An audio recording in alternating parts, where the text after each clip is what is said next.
Good afternoon, everyone. I'd like to welcome you to the plenary session. My name is Craig Smith, and as the accent probably gives away, I'm from the University of Glasgow.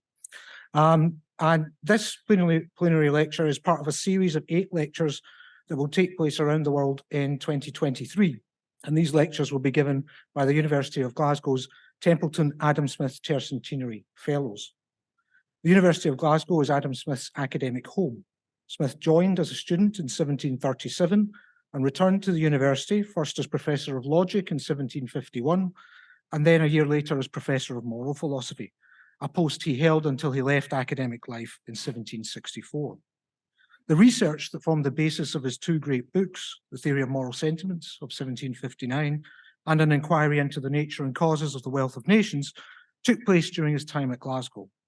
To commemorate Smith's achievements, the University of Glasgow, with the support of the John Templeton Foundation, have launched a project entitled Smith at 300, celebrating Adam Smith as scholar, educator, and citizen.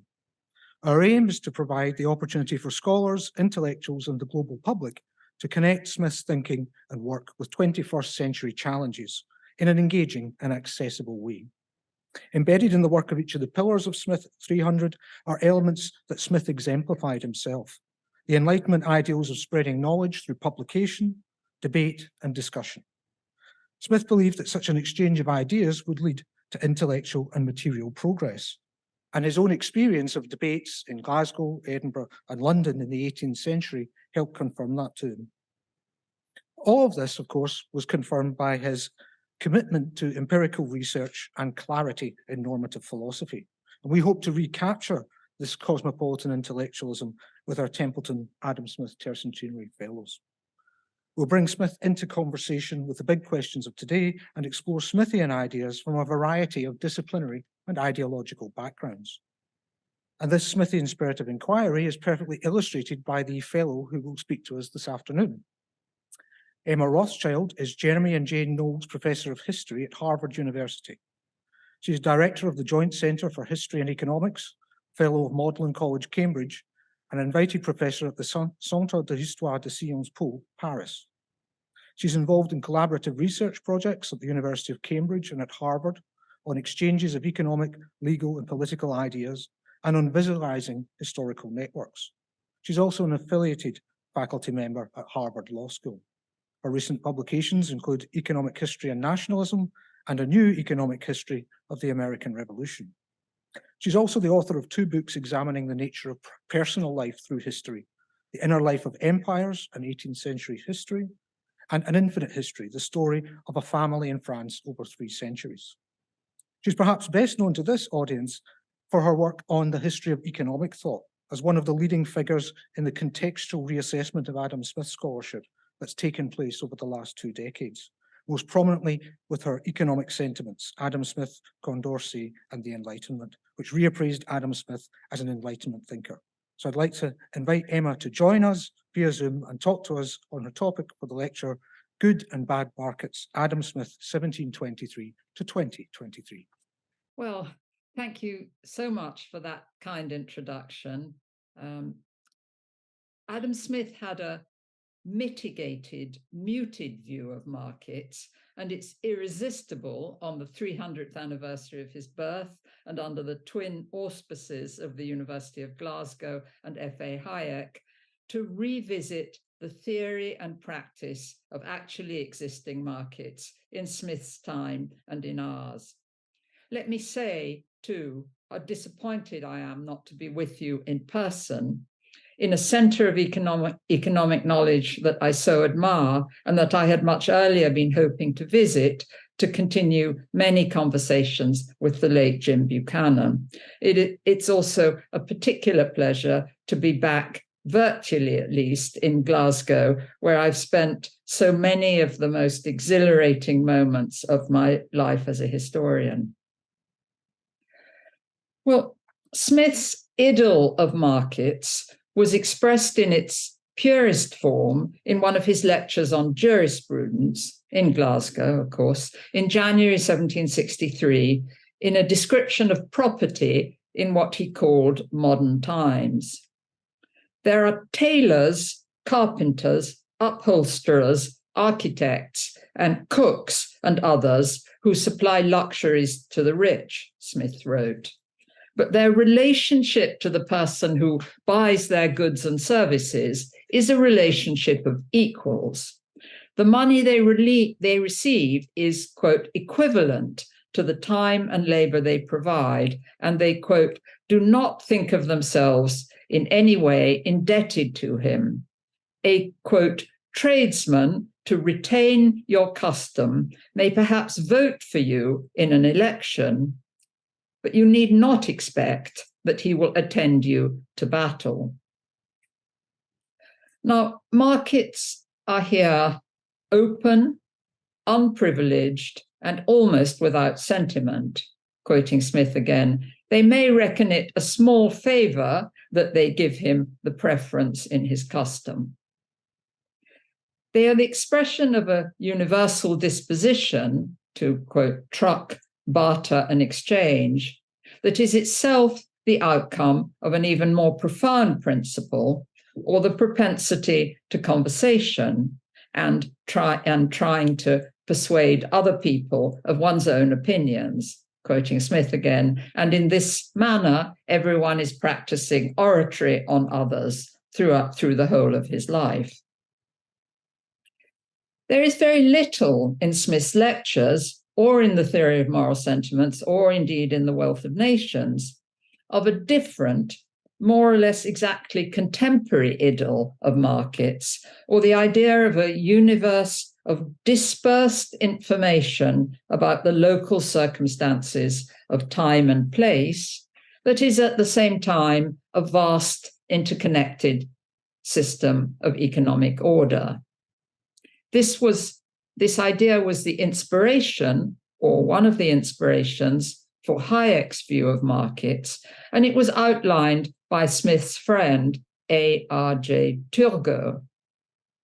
Now, Turgot's description of markets was an astonishing work of imagination that is simultaneously an elegy to local knowledge and an evocation of worldwide commerce. Every individual, Turgot wrote in 1759, is, quote, the only judge of the most advantageous use of his land and his labor. He alone has the local knowledge without which the most enlightened man reasons only blindly. He alone has that experience which is the more sure because it is limited to a single object. Prices, meanwhile, in Turgot's account, change by imperceptible degrees, and the debate between every buyer and every seller is a sort of tâtonnement which makes known to everyone with certainty the true price of everything. The price of labor and the price of commodities approach a, quote, point of equilibrium. They are related to one another by a reciprocal dependence and arrive at equilibrium themselves, so long as commerce and competition are entirely free. Well, Hayek's own celebrated elegy to the, quote, knowledge of the peculiar circumstances of time and place, or, quote, of people and local circumstances, the dispersed bits of incomplete and frequently contradictory knowledge which all the separate individuals possess, is strikingly similar to this Enlightenment prospect. So is his view of the price system. The whole acts as one market, not because any of its members survey the whole field, but because their limited individual fields of vision sufficiently overlap. Hayek was, however, without any of Turgot's enthusiasm about the asymptotic progress towards equilibrium. Well, it's important to see that Hayek's view of markets here is an idyll, as much as Smith's, of a future political society. This was the prospect for Smith in 1763 of the end of feudalism and of a new society of independent individuals who were, in essential respects, equal to each other. For Hayek, writing in 1945, it was an idyll of the end of the despotism of scientific planning, as imagined in early 20th century socialism, and as Hayek had seen attempted in the militarized economies of European fascist, then Nazi, then Soviet society. It was a prospect of ordinary times and of equal, if slightly condescending, respect for the knowledge and hopes of ordinary individuals. Well, now, Smith himself was more muted in his optimism about the specifically economic consequences of a market society than either Turgot at the time or than Hayek later. He too, in The Wealth of Nations, includes a little elegy to the local. I quote, "Every individual, it is evident, can, in his local situation, judge much better than any statesman or lawgiver can do for him." But Smith, like Hayek in the 20th century, was no visionary of market equilibrium. The comment about the individual and his local situation comes, indeed, in a celebrated passage of The Wealth of Nations, the Invisible Hand passage, that has strikingly little to do with market transactions. Now, I'm a little hesitant to talk here about the invisible hand. So, because my description of Smith's metaphor as a mildly ironic joke almost 30 years ago has not been popular in this great center of economic scholarship. I actually started to work on the invisible hand because the late Robert Nozick asked me to be on a panel about it at the American Economic Association in 1993 with Eric Maskin, Oliver Williamson, and others. Well, this was exciting and also a bit terrifying to represent the history or politics tripod of such a great leg of such a great tripod of philosophy, politics, and economics. So I tried to be as much of as a historian about it as I could. And this was, recall before there was much of a possibility of text searching. My conviction that the metaphorical language that Smith used, at least, was not serious, was based on the now archaic pleasure of reading an immense number of minor works and some major works like Macbeth and Ovid's Metamorphoses, with which Smith was familiar and in which the invisible hand is distinctly not a good thing. So a few years later, I returned at length to the metaphor and to the idea, as well as to Hayek and to Karin Vaughan, from here, whose work I so admire, in my book, Economic Sentiments. What I see now, after another 20 years, and returning to the passage yet again in thinking about my remarks for today, is the extent to which the famous invisible hand is not actually about markets, or at least the famous passage in which it occurs. So the invisible hand metaphor occurs in the middle of a chapter about restrictions on imports, within a section of The Wealth of Nations that is essentially a sustained denunciation of the specific regulations over some 3 centuries of British history that constituted what Smith described as the commercial or mercantile system. It is, in fact, an iteration of details, the sort of thing that was for Jean-Baptiste Say, Smith's French popularizer, excessively historical, and, quoting Say, lacking in interest for anyone other than the English. So Smith does give two specific examples in the Invisible Hand passage. And I should say that I think the passage is entirely convincing as to the shortcomings of the import restrictions he's talking about. But neither example is about markets or prices or economic equilibrium. One is extremely vague, and it must be admitted, disingenuous. It is that individuals, A, prefer to employ capital near to home, provided that the profits are at least as high or, quote, not a great deal less than they would make in investing overseas. And B, that the individuals try to make as much money as they can. Both parts of the, sorry, am I getting a message from the organizers that I'm inaudible? No, I hope not. Both parts of the example are more or less self-evident. The presumption about profits being as high at home as abroad elides the intense discussions of the 1760s and the 1770s about the very high profits to be made in distant ventures, such as the highly regulated East India Company. So the other example is more interesting, very specific, and distinctly odd.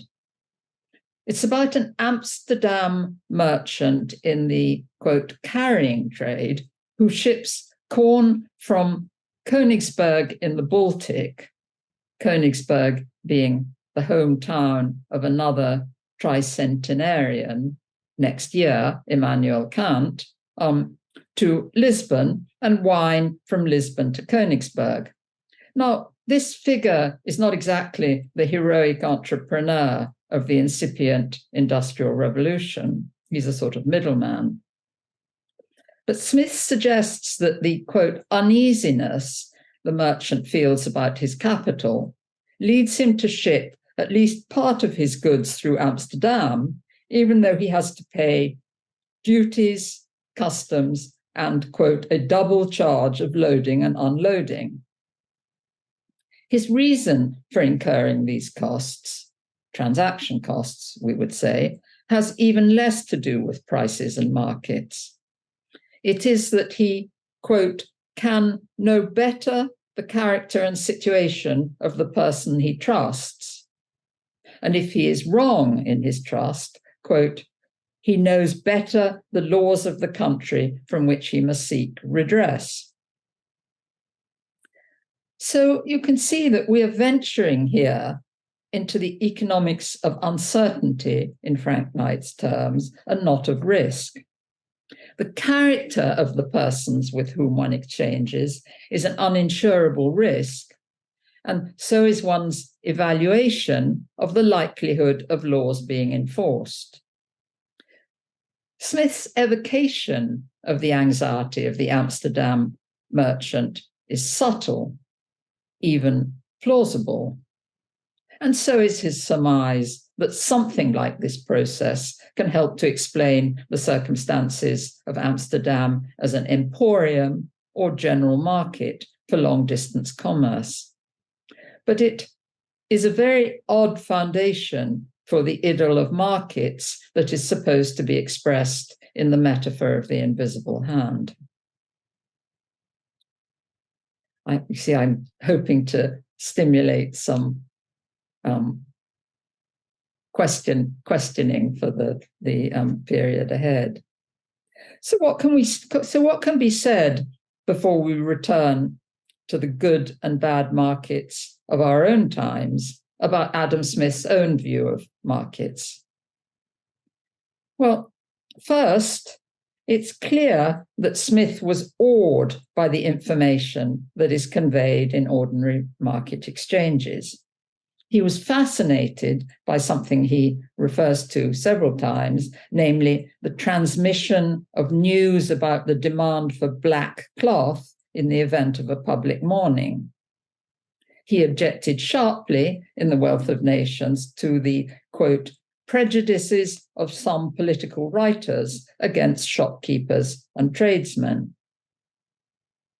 There are great towns in Smith's description that are places of worldwide intelligence or extensive commerce and correspondence.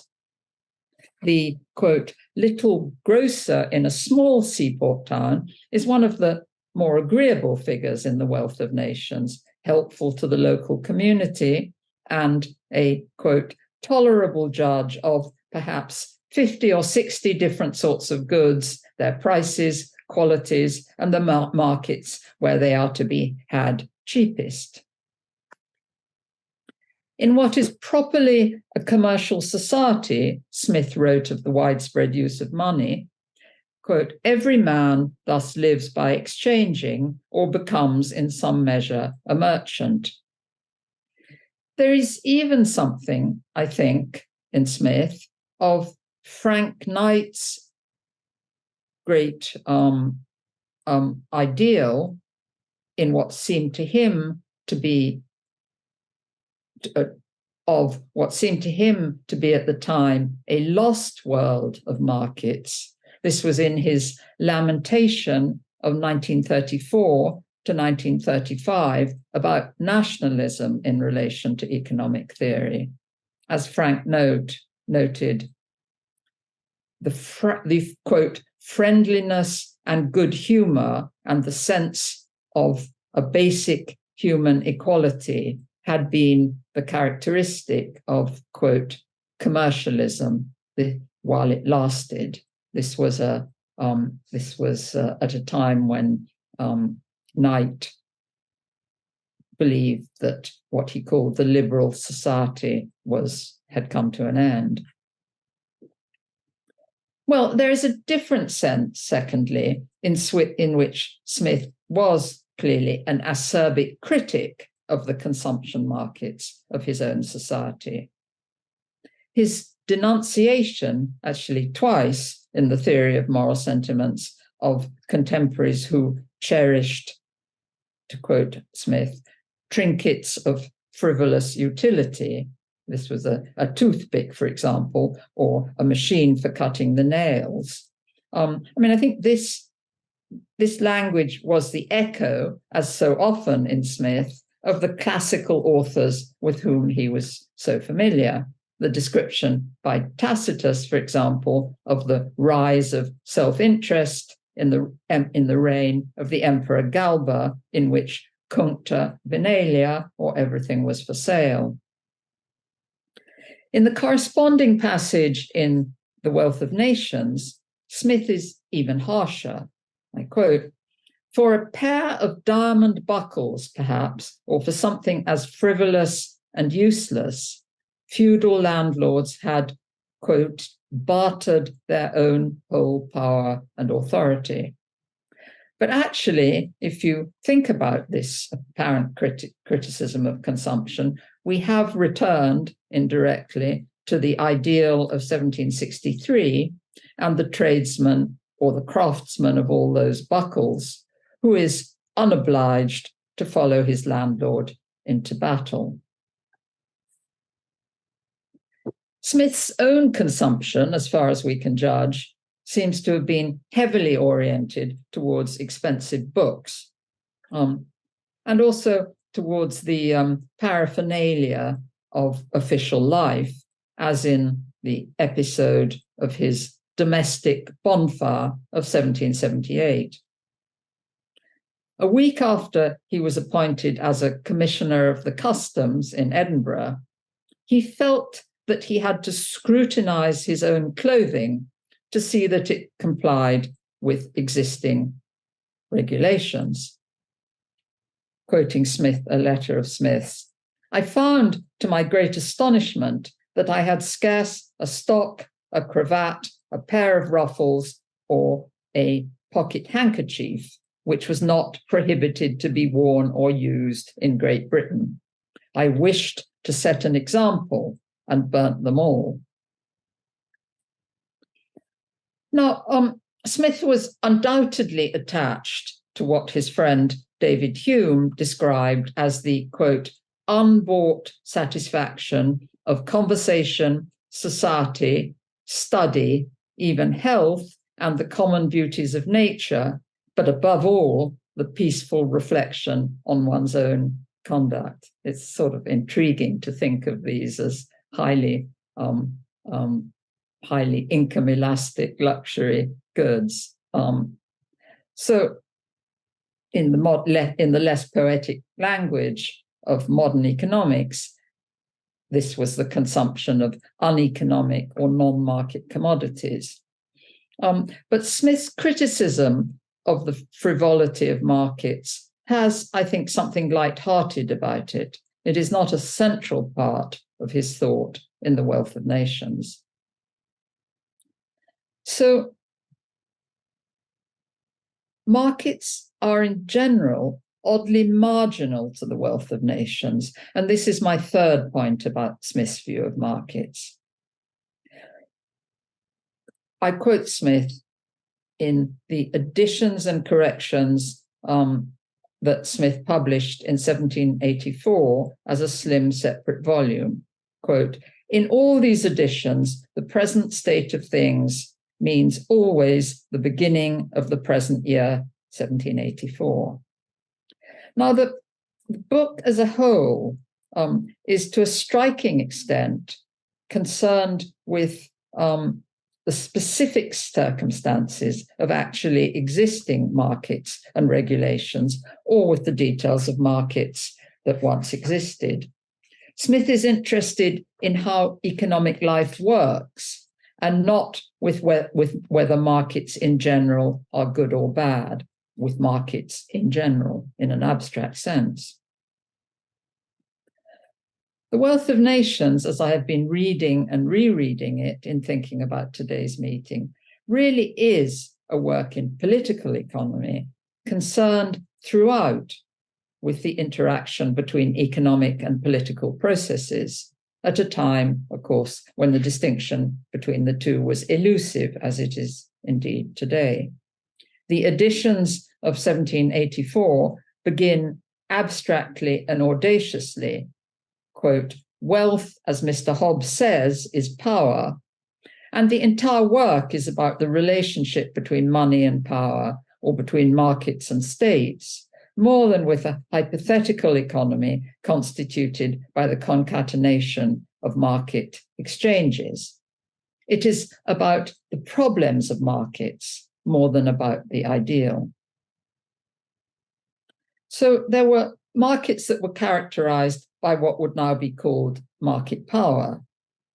Merchants and manufacturers, Smith wrote in the Invisible Hand chapter of The Wealth of Nations, are always demanding a monopoly against their countrymen, and they are the people who derive the greatest advantage from it.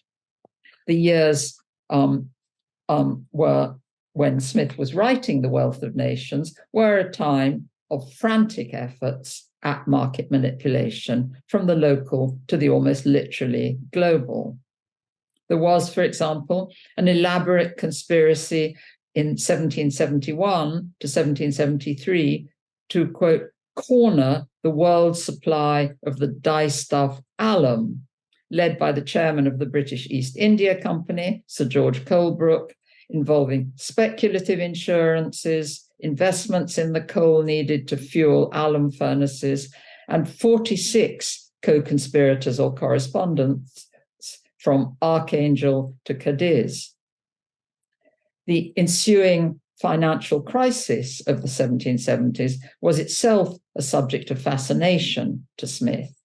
As David Hume wrote to Smith in June 1772, we are here in a very melancholy situation, continual bankruptcies, universal loss of credit, and endless suspicions. It is thought that Sir George Colebrook must soon stop. That means go bankrupt. Then, continuing with the problems of markets, there were the markets that were pulled and pushed by the government regulation that was Smith's great subject. 1723, the year of Smith's birth, was also a key moment in the denouement of the South Sea Company following the bubble of 1720, the bubble of 1720, as Smith himself described half a century later. Now, the company, before it became so innovative in swapping public debt for private equity, held a monopoly over trade with the Spanish colonies in South America, including the lucrative Asiento for supplying the colonies with enslaved people from Africa. And the South Sea Company was indeed an extravaganza of public-private partnership or regulation. George I, the British sovereign, was himself the governor of the company at the time of the crash. 1723, the year of Smith's birth, was even the year of issue of one of the odder coins minted by the Royal Mint under the direction of Sir Isaac Newton. The South Sea Company silver shilling, which had a lugubrious profile of George I on one side and the letters SSC, South Sea Company, on the reverse. But there was a further, even more insidious category of markets or quasi-markets in political influence. As Smith wrote of manufacturers with their proposals for new regulations, like an overgrown standing army, they have become formidable to the government and upon many occasions intimidate the legislature. The parliamentary supporters of these proposals, by contrast, were, quote, sure to acquire not only the reputation of understanding trade, but great popularity and influence with an order of men whose numbers and wealth render them of great importance. And it's important that the market for influence was far more sinister than the market for diamond buckles. As Smith's admirer and follower, the economist and philosopher Condorcet, wrote in 1788, quote, instead of buying horses, people will buy hangers-on and places. For expenditures on taste, they will substitute expenditures on intrigue. It became the normal behavior of merchants, in Condorcet's description of the ordinary course of events in the regime of prohibition or regulation, to seek advantage through political influence. They must, quote, buy the preference of subaltern officials.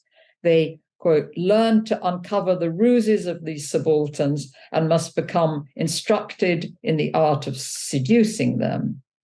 There are, quote, true merchants exercising a free commerce in Condorcet's account, and there are, quote, men who know how to make a profit from the restrictions imposed by prohibitive laws.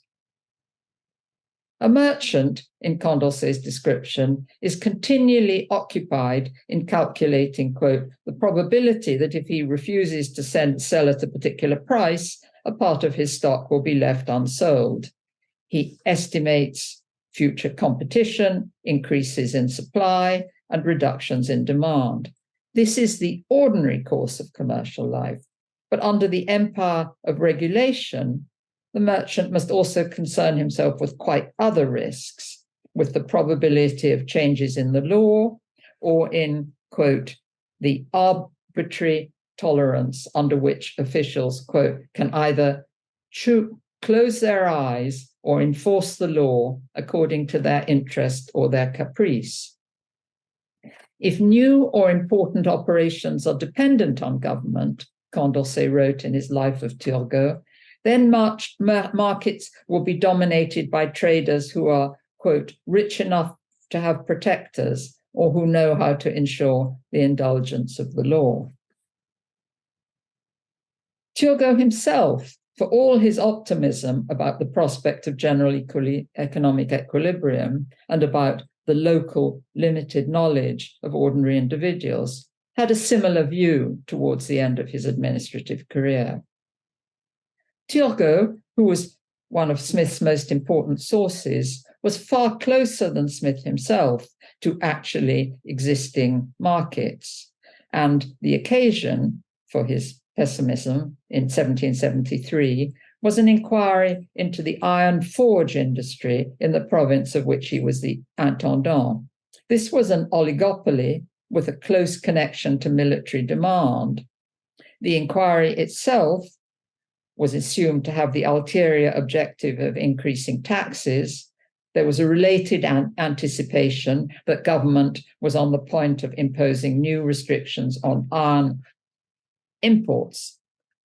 There was no merchant, Turgot wrote, who did not wish to be the only seller of the commodity he produced, and no branch of commerce in which traders did not seek to avoid competition on the basis of sophisms about the interest of the state. The outcome, in Turgot's vivid description, was, quote, an equilibrium of vexation and injustice among all kinds of industry. So the bad markets in political influence, the bad equilibrium, are the most insidious of all in relation to the good markets of which Smith, Turgot, and Hayek had such high hopes. Condorcet too, indeed. The idyll of local limited knowledge was, in fact, Turgot's and Hayek's more than Smith's, in that Smith was more insistent on self-delusion and misinformation than Turgot was, and more insistent too on the propensity of all individuals, and I assume on the basis here, as so often, of introspection, to be interested in large schemes about the nature of the universe. Smith's most compelling argument for universal education for the children of the poor, after all, was that they were deprived of, quote, subject for thought and speculation. A child who starts to work when he is very young finds that, quote, when he is grown up, he has no ideas with which he can amuse himself. This is a strikingly hedonistic and non-productivist view of the importance of public education. But to the extent that the promise of market society is that it arrives at good outcomes on the basis of local knowledge of time and place, of future demand and future supply, then it's important to see that the promise is vitiated by the prospect that the local knowledge in question is of time, place, and future regulation. The idyll of self-interest, in turn, is vitiated by the prospect that individuals seek to further their own interests, which they themselves know best, not by buying and selling, as in Hayek's own evocation of capital and markets, by anticipating future tastes or interesting the public in a novelty or expecting technical improvements in the production of wireless sets. These are Hayek's intelligent capitalists. People in a world of politicized markets actually further their own interests by deciding that the best way to do so is to influence the rules of market games. Even the idyll with which we started of basic human equality is tarnished in markets for political influence. It is more innocuous for the rich to spend their money on upholstery and diamond buckles than on the services of dependents. This was Smith's overview of the early modern transition from feudalism. It is more innocuous for the rich to spend their money on horses than on influence and hangers-on.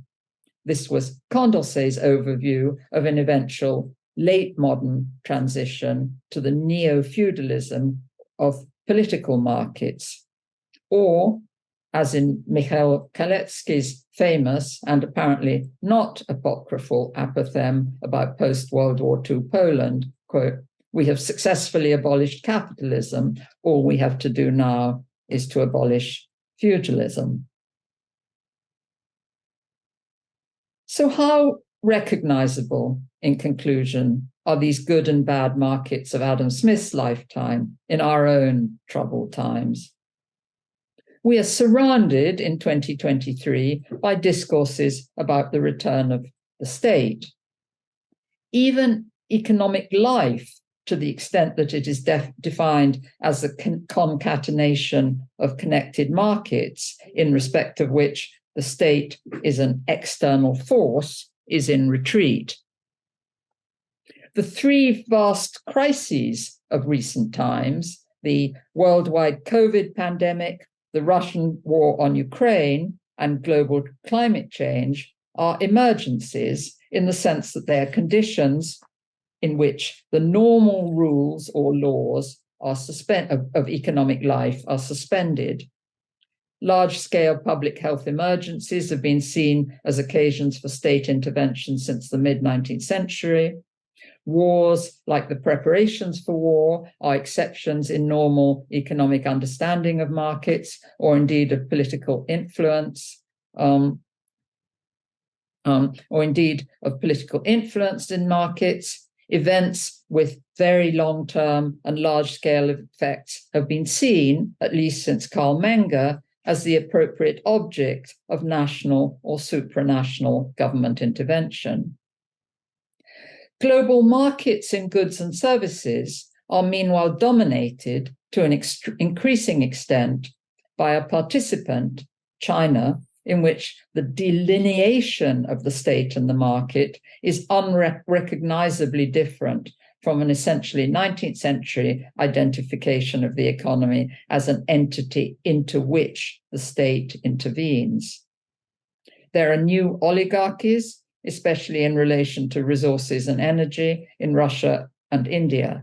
There is oligopoly power in some of the fastest expanding industries of the commercial societies that are still liberal in Knight's terms.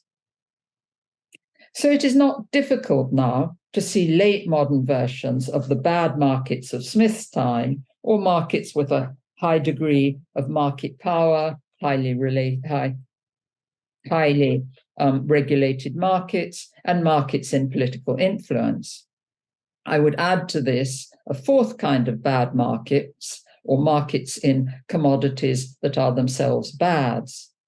In Smith's time, these were above all markets in the commodity constituted by the persons of the enslaved. But there are late modern or postmodern bads, the weapons that have made possible the many small wars of the past generation, and there are undoubtedly virtual or online bads as well. In relation to market power, it is clearly the case that the largest and most admired companies of our own time have at the moment a high degree of monopoly or oligopoly power, the outcome, in a widespread view, of their own prodigious success in developing new technologies. To look back to a time of optimism, the late 1990s, that now seems very ancient, the high hopes for what was described by Larry Summers as a, quote, new age of markets were founded most exuberantly on two industries with distinctive new technologies, information and finance. Both are highly concentrated. Both have had their own bad times since the 1990s. Are these good or bad markets? Is there really a revival of competition policy in the US or in the European Union? Is the rise of disinformation of interest in relation to the old ideal of distributed knowledge, or the uses and misuses of artificial intelligence? These are, I think, Smithian questions, in the sense at least that they are questions in which Smith, with his endless curiosity about actually existing markets, would have been interested if he were with us today. The second kind of bad markets, or highly regulated markets, are also familiar. There have been tremendous successes of government intervention in recent years, most notably in relation to the COVID and other vaccines, and to some extent in relation to the sharp reduction in the cost of non-fossil fuel energy. The new regulations in respect of a green transition for bounties are regulations, as Smith described, and so is the deliberation of new markets. These are harder to evaluate. In relation to the third kind of bad market, or the market in political influence, the evaluation is even more complicated. It is clearly the case, for example, that the green electric vehicle economy, like the economy of green infrastructure that is now being constructed in the US, has been the outcome of an elaborate political economy of automobile companies, energy companies, and construction companies that is only now beginning to unfold. It is the outcome, too, of debates over the location of roads that would have been strikingly familiar to Smith and Turgot in the expanding economy of infrastructure of mid and late 18th century France. There is a need now, surely, for more political economy of the late modern state, and even a new economic history of the state, local, national, and supranational, as itself a large part of the economy. There is a need, too, for, I quote, a new theory of the state within economic thought, to use James Buchanan's expression of almost half a century ago, and an understanding of the shallow state of modern times, which is more realistic than the super-Pigovianism of the nudge that has been so much discussed in recent times. But I must end, in Adam Smith's spirit, with a sense of hope. For Smith was, in a secular sense, a man of faith. He was optimistic, essentially, about human nature, about the possibility of understanding, and about the good humor and sense of a basic human equality of ordinary men and women and children. This made him optimistic about markets and also, I think, about the possibility of good government. We need both, and we need to think about both. Thank you very much.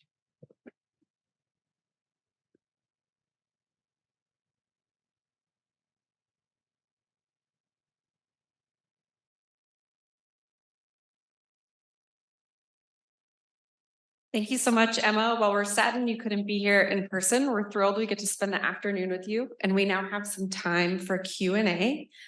We do ask that if you're able, stand up when you do your Q&A and talk into the mic so that Emma can see you and get to be a little bit more like she's in person here today. And I'll try my best to keep the queue.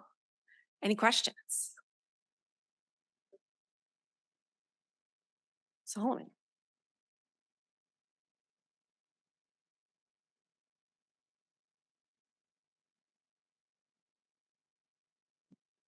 Hi, Salman Stein. It was a really interesting talk. I wanted to just ask if one way you might, I guess, or what your thoughts are about maybe thinking about the difference between thinking in Smith's view on commerce as an activity engaged in by people, right, like this grocer, versus markets as sort of this like logic of social organization that has its own dynamics, including these incentives and the way that it's structured in politics in a way that might, I think of it as more like, or maybe connected to the way Weber thinks about there being a logic to the market ethos, distinct from people's experiences of engaging in, and I guess I would say commerce, just to distinguish the two terms. But if you think that's a valid way of thinking where Smith is about markets and not about markets, as you were saying. Well, it's a really interesting point, and I think it corresponds to a change in the language in which people were talking about markets, or indeed marché, in Smith's lifetime. It was a word that was substantially concrete in Smith's youth, and the sort of abstract idea of the market, or the concatenation of markets as a system, really came came into use at the end of Smith's lifetime. I think part of my answer is that Smith, I believe, although he was a very abstract thinker, of course, actually thought via very specific examples about actually existing commerce. He observed what was happening and built theories on the basis of that. Walter Bagehot actually made in a not particularly friendly comment on the occasion of the centenary of the Wealth of Nations, in which he described the Wealth of Nations as a very amusing book about old times now going out of fashion. He said that Smith was, I think, semi-concrete, seeming to be absolutely so. I mean, he picked up on the tension between the details of actually existing markets and a large and more Weberian system. So I think that's part of thinking about the tension you described. But I think the other thing to say is that these bad markets, markets with a lot of monopoly power, markets which were heavily regulated, and the market for political influence on the economy actually are poisonous for both sorts of economic conditions, the more abstract system and the details of how markets actually work. All right, let's see if that's working. Hi. Fabulous talk, Professor Rothschild. That was well appreciated. I appreciate, the depth in which you've looked at all these issues. I wonder, though, you seem to be suggesting that in the passage, this famous invisible hand passage, the bits about like how an undertaker is going to deploy their capitals and under what incentives, right, was somehow not about the market. If I understood you correctly about that, I might have a comment. Your view of the market seems to be, if I'm not talking about, a supply and a demand curve and a price, then I'm not talking about the market, I'm talking about some other thing in civil society. Well, I think my, as it were, mature understanding of the invisible hands as an idea rather than in relation to the expression is that it was meant to convey Smith's optimism that things would turn out better in the absence of government regulation than they would with extensive government regulation. I don't think in the passage itself he goes into anything much of the details of what he meant by that. I mean, I called it disingenuous, but his second and more general illustration is he simply says, if people can make as good profits by investing at home as they could by investing abroad, then they'll invest at home. And if they invest at home, then they will create more employment. And that those are pretty much obvious. I think the Amsterdam merchant example is much more intriguing because he's really saying that the man's choice to ship and load and unload his goods in Amsterdam is on the basis of whether he has trust in his partners and whether he knows in modern terms knows the regulators who will regulate him. So these are not kind of conditions that enter into markets and prices in a very straightforward sense. So that was what I was trying to suggest. May I make my comment, or shall I pass the mic? Please, yes. Well, I feel like that's an anachronistic conception of what the market is, right? These seem like market considerations to me. Now, when Smith wrote a book on the causes of the wealth of nations, it was Leon Walras who wrote a book on pure economic theory, where it's just the curves, right? And the goal of political economy is to get that general equilibrium price vector. So, perhaps I'm mistaken in saying so, but I just feel like you're kind of retrofitting a Walrasian, highly abstract conception of what counts as market, and low to get on to Smith, which seems a bit of an anachronism, and it's a view of markets that many people in this room would not currently share, right? We have more institutional and process view and so on. Thank you. Well, let me just comment on that. I think the general interpretation of the invisible hand has been Walrasian, and as I said, Hayek himself did not accept that general economic equilibrium view of why dispersed knowledge was good. But I still don't think that you get to a good outcome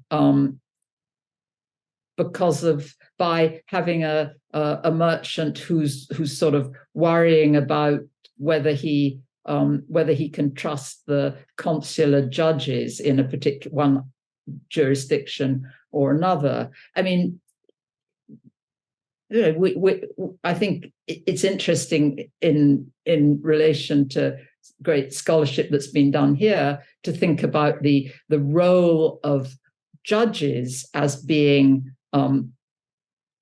guardians of the kind of process order that Buchanan certainly, or Karen Vaughan, believed in. So I think while I think it was perhaps a parody of the invisible hand as Walrasian, because that's how so many people think of it, I still see that the question of character and trust and the objectivity of justice pose a number of problems for interpretations of invisible hand optimism. Next is Otto Meredith, blue shirt, teal shirt.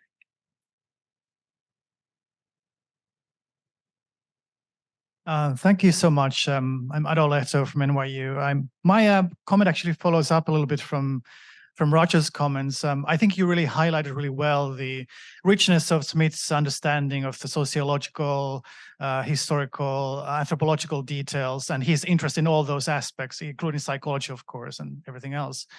But I do think that there's something in the way that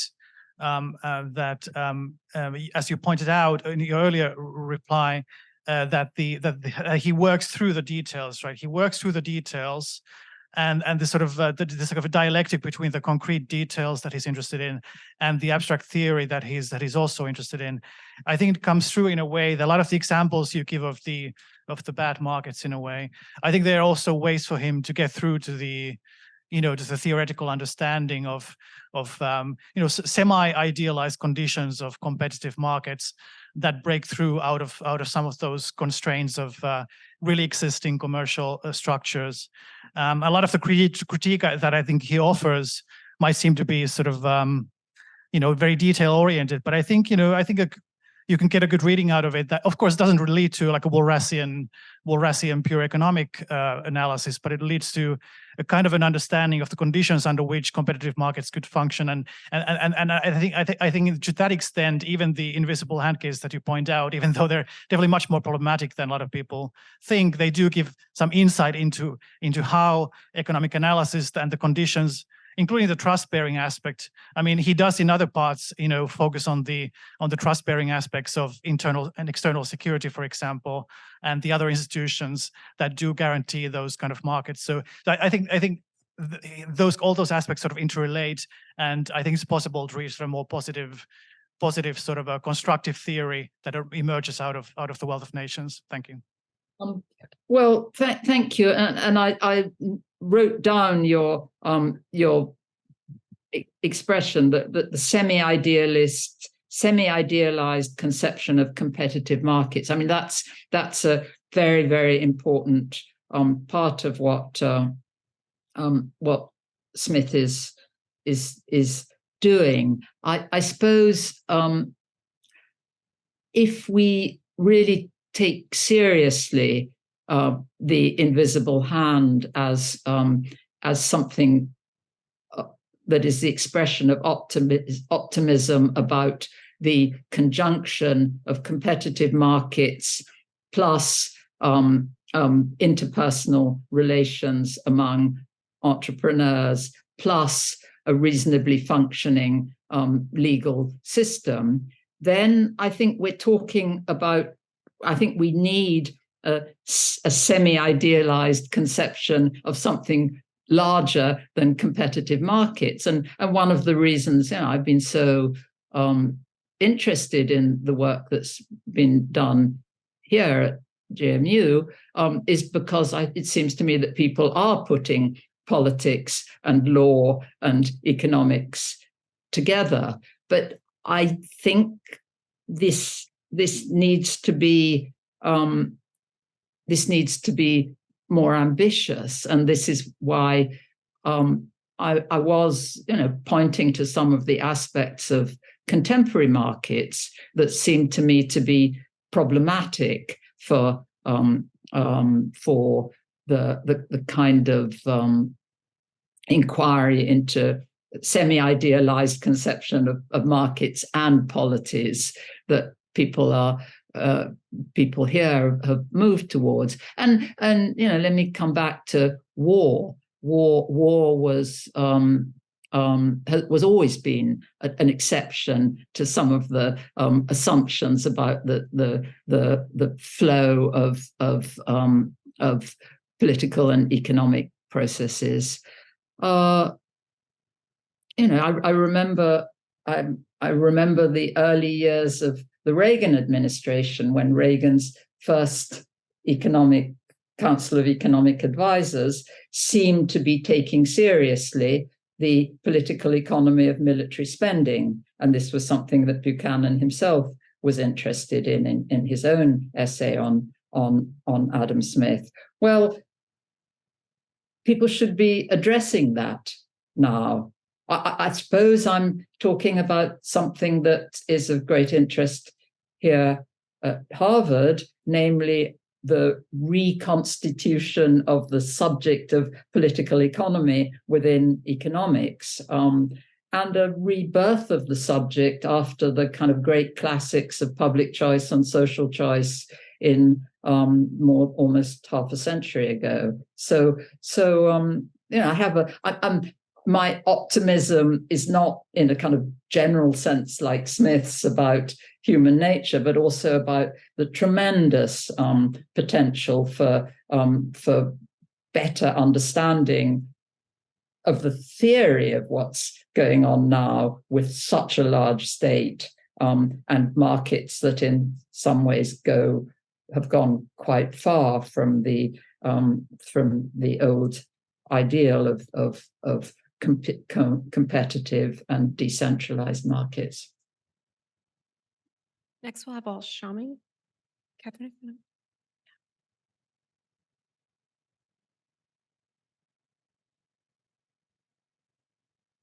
All right. My name is Yahya Al-Shami. I'm a PhD student at George Mason University. First of all, thank you for the talk. Taking a step back from text, from your perspective, why do you think Western popular opinion, when realizing the character of really existing markets, tends to lean towards over-governmentalization or just governmentalization as a solution? To my mind, that seems like a rather unnatural or unnecessary conclusion. When we look at contemporary markets, a lot of the negative advancements tend to be specifically because of this political market or this marriage between governments and markets. When we look at the development of AI and the direction of the development towards surveillance or militarization, that seems like the result of governmentalization as opposed to this distancing. And it also seems like it's not a universal interpretation. So looking at the Arab world or the Gulf in particular, this realization of political markets, at least today, is seen as a justificatory argument for centralizing monarchies, for example. So having fewer political elites means that there are going to be fewer nodes of interaction between market actors and political elites. Of course, we can see this as a justificatory argument, but can we, to your mind and in your perspective and your knowledge, why do we see the opposite, this argument for over-governmentalization when we recognize the political character of markets? And thank you in advance. Yes, I tried to touch on that very briefly at the end in saying that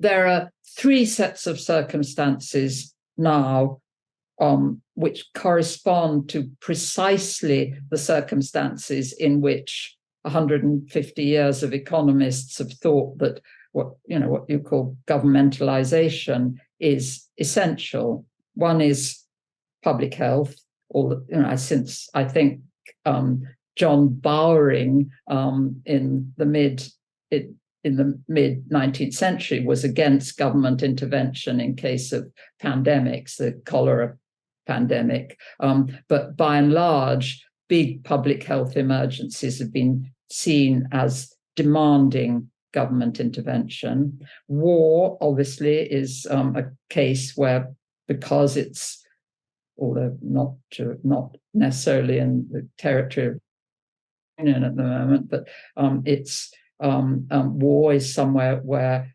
states are the large purchasers of weapons and soldiers. And finally, the peculiar circumstances of climate change, where there are obviously market failures, there are obviously very large-scale externalities, there are obviously extremely lumpy public goods of one sort or another. So I'm not sort of surprised that there has been a perhaps re-governmentalization in the very recent period. But I also think that we have to be realistic about the way in which let's say the US economy, for example, has changed over the past 50 years, with most substantially the great rise in transfer payments and the share of transfer payments in personal income. Now, actually, government as a share of GDP on the sort of traditional measure as the compensation of government employees has not changed much over 50 years, but the overall weight of the economy is much larger. And I think this is part of the reality of how modern or contemporary economies work. And that's why, as an economic historian, I think there are just marvelous subjects for empirical inquiry into what the government does, if we think of it as an industry, as a large employer of security personnel, as a large as an entity with a large and apparently uniformly desired impact on the healthcare sector. This is a subject of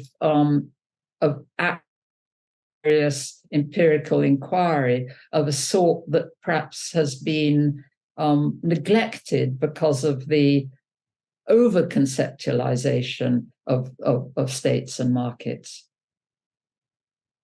Jeremy Shermer.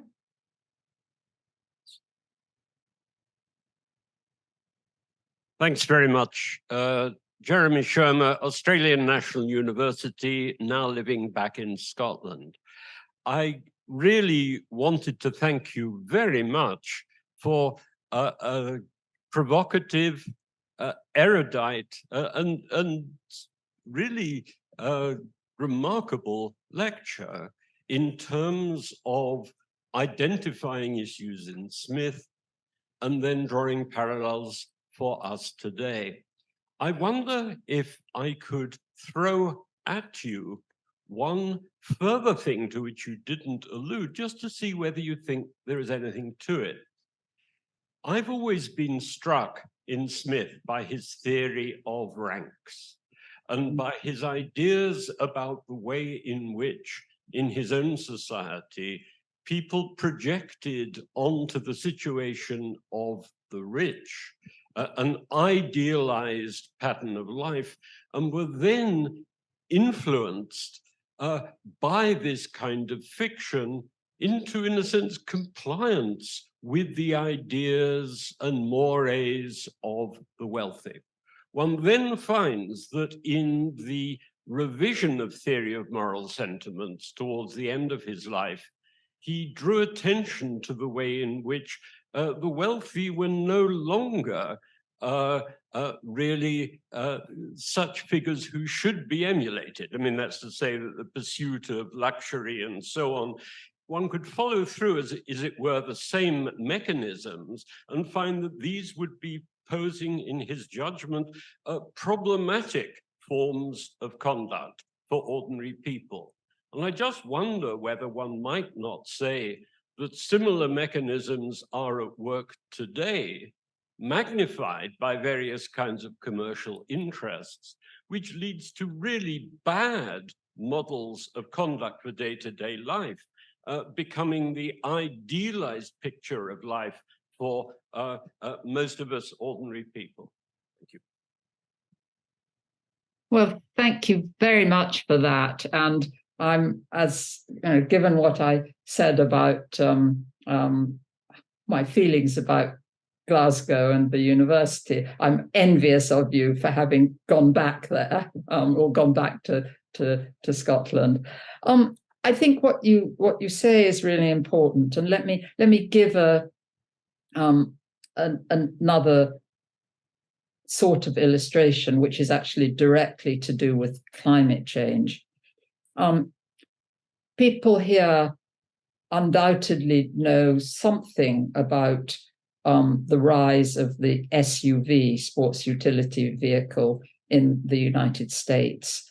And there's something called the SUV loophole in administrative law, in the regulatory history, whereby a particular kind of failure of anticipation in government regulation on fuel efficiency led to there being tax advantages for car companies to sell what were essentially light pickup trucks directly to consumers. Now, the SUVs are heavy. They've been sold because, in part, as being safe. The driver sits up high, so is thought to be away from danger. And they've taken over a really substantial part of the market. Now, SUVs are not only a thing in the United States. The SUV automotive economy is, for example, expanding very, very rapidly in India, in a set of circumstances where there are nothing like enough roads on which they can be driven. And even if there were enough roads, there isn't enough land, given the density of people to arable land, to build more roads. And if one looks at the sort of 50-year horizon in relation to energy use in transportation, the SUV, the emulation of SUVs and the marketing of SUVs as something that corresponds to the lifestyle of the rich in rich countries is a profoundly serious development, and one that is not really resolvable by saying, oh, well, they'll all be electric SUVs using green energy produced in vast solar farms. So I think at a scale of what used to be called the sort of product cycle, one could see the process Smith described it on a very, very large scale now. And I think one of the kind of solutions that is put forward in relation to climate change, namely, we need a global change of consciousness, is extremely sinister from an Enlightenment point of view. Who is going to induce that global change of consciousness? But at the same time, it's very important to try and understand industry by industry, and in a way, vehicle model by vehicle model, what is driving the very rapid expansion in energy use in transportation in relatively poor countries. So yes, I think it's an important part of Smith's work, but it also makes me think of one of Smith's most agreeable passages that occurs very close to those discussions in the theory of moral sentiments, namely about how everybody really doesn't want goods, but wants to be observed and attended to. The sort of most awful thing for Smith is for nobody to pay any attention to you, and you come in and out without anybody seeing you. So that's again an example of the sort of extraordinary psychological finesse of his analysis, both in the theory of moral sentiments and in the Wealth of Nations.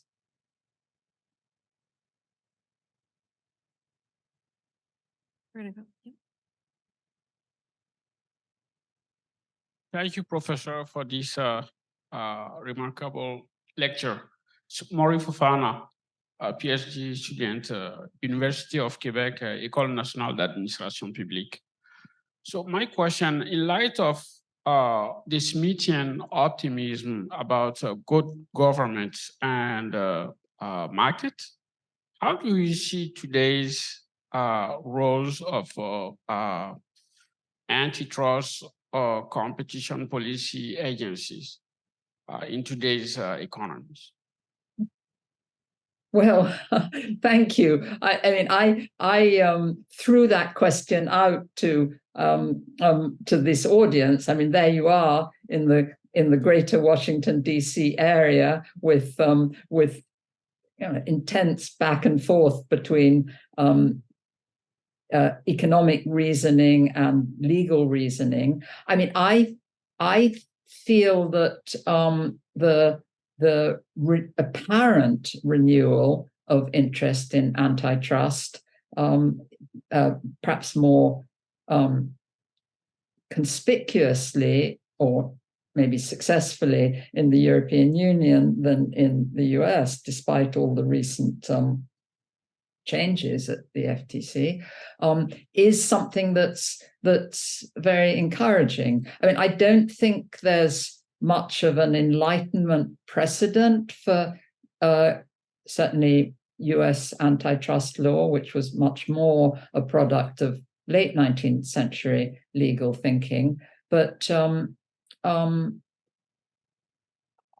again, I mean, every single person in this room knows more about AI and antitrust than I do. But I think the concentration of power among a few proprietors of very, very large IT-related companies is something that democratic societies are going to have to engage with.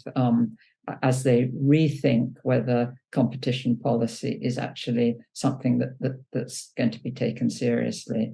And the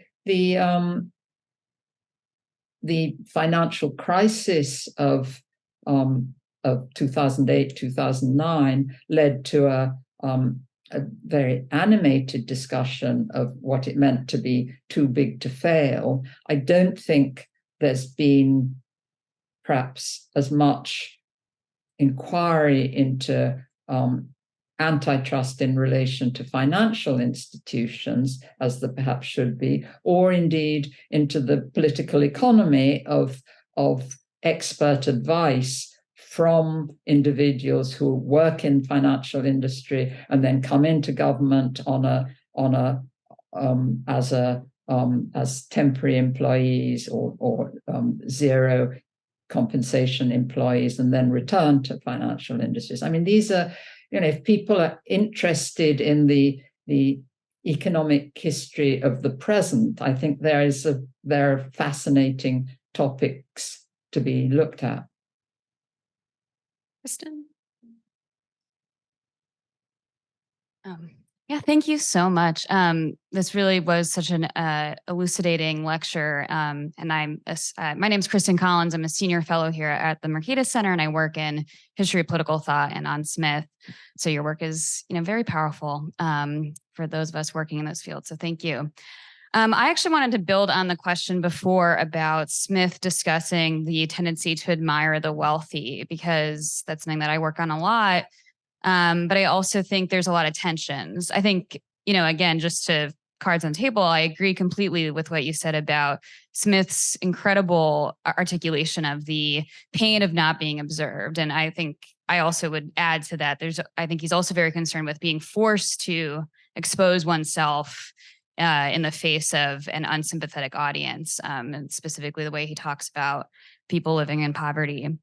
But I also think there's some tensions here working on these aspects of his thought, because he suggests that admiration of the wealthy is conducive to political order in some ways, that people can more visibly see the wealth of the powerful rather than the power of the wise. And that is, something that he accepts in some level. But then that kind of, I would ask though, is there a mode of critique possible within Smith's work, especially in terms of what you were discussing earlier about the way merchants are able to capture the state in some way, because people in Parliament will gain a reputation for understanding trade if they kind of follow the interests of the merchants. And so to a larger question of what do we make of the influence of inequality on the public's judgments, and in terms of dealing with the possibility of, when we move forward, in terms of if we do try to regulate data collection online and the use of copyrighted works for AI training, the sort of training of these programs, is there a risk there that, like, how do you get out of the problem of being captured by the wealthier interests who are going to be the experts that the government is going to be going to for knowledge of how to regulate these industries? Yeah, I mean, I think this is honestly one of the deepest questions of our time that you've raised, and the very centralization of knowledge makes it extremely difficult for people to be expert on new mortgage markets who haven't actually worked on new mortgage markets.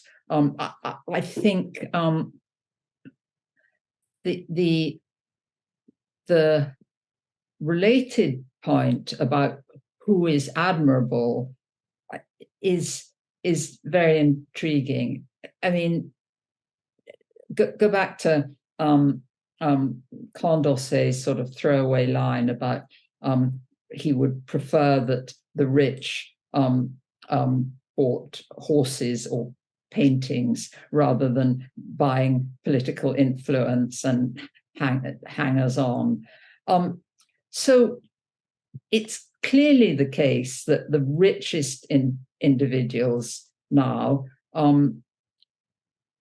do seek to, I mean, I put it very carefully, seek to do good by, many people give a lot of money away. They become philanthropists, they're admired, they have, I don't want to call them hangers on, but one of the income elastic things now is being a philanthropist. I mean, do young people admire the very rich because they have the capacity to become philanthropists? Maybe they do. I mean, I'm not someone who's, I think I've read almost nothing about Elon Musk, but clearly he is someone who has political influence, who is a major figure in national security worldwide. Is this something that people admire? And if so, that what does it mean to be one of the kind of handful of very rich people who really can buy the welfare of hundreds of thousands of children in Africa in the sense that undoubtedly the Gates Foundation has done? What does it mean to be someone who's very rich now, given the limited capacity of the human stomach and the human desire for adornment, which was also a familiar trope of Enlightenment thought? I mean, just going back to the question of government advice, I think part of the difficulty has to do with the extent to which, going back really to before the Reagan-Thatcher administration, the profession of being a civil servant has been criticized and deprecated almost endlessly. And I'm sure for some of the experts who have been described as the shallow state, in the sense of temporary high-level government officials who then return to the private sector or to the university sector, career civil servants were thought of as less informed, less reliable, less hardworking even. But isn't that something that should change, given that what was earlier called the governmentalization of society is extremely unlikely to be reversed? People in Smith admire great statesmen to some extent. Are there people who admire incorruptible officials? Certainly, thinking of Turgot, there was a cult in the 19th century when there was as people here undoubtedly know, there was a sort of major effort to make public service less corrupt, more informed, more competitive. There was an extraordinary cult of Turgot as a great administrator, particularly, in fact, in Britain, where he was perhaps less known. So I do see part of the answer on antitrust and on who people emulate as being related to really rethinking the status and standing of public service, given that it is a part of our life and will continue to be so. Great. Please join me again in thanking Professor Rothschild for being with us today.